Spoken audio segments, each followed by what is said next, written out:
આજે અમારા ઘરે નિવેદ છે અને સ્મિત અહીંયા વૃક્ષ વાવી રહ્યો છે, જે છે બીલીપત્ર. દાદા એને શીખવાડી રહ્યા છે કે કેવી રીતે વૃક્ષ વાવવું, અને આસોપાલવનું થોડું ઘણું અમને જ્ઞાન પણ આપ્યું. અને આ આસોપાલવ કેટલો જૂનો છે તેના વિશે પણ અમને દાદાએ કહ્યું.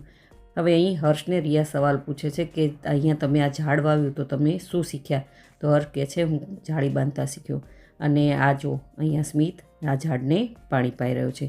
ત્યારબાદ અહીં હું નિવેદ બનાવી રહી છું, જેમાં મારી દાળ તૈયાર થઈ ગઈ છે, લાપસી બની ગઈ છે, અને ત્યારબાદ ત્યાં આગળ જુઓ તમે બટેકાનું શાક સરસ મજાનું રેડી થઈ ગયું છે, તલવટ બની ગયા છે, ભાત બની ગયા છે. તો બધા નિવેદ અમારા તૈયાર થઈ ગયા છે, માત્ર રોટલી જ બાકી છે. નિવેદ માતાજીને ધરાવ્યા બાદ સૌ કોઈ કુટુંબના સભ્યો અમારે ત્યાં અહીં બધા જમવા બેસી ગયા છે. હવે આગળના વિડીયોમાં રાંદલ માતાની પૂજા, ગોળણીઓ તેમજ ગરબા જરૂરથી બતાડીશ, તો જરૂરથી તમે આ બધા વિડીયો જોજો. અને વિડીયો કેવા લાગ્યા મને કમેન્ટ કરીને જરૂરથી કહેજો. સાથે સાથે લાઇક, શેર અને ફોલો પણ કરી દેજો.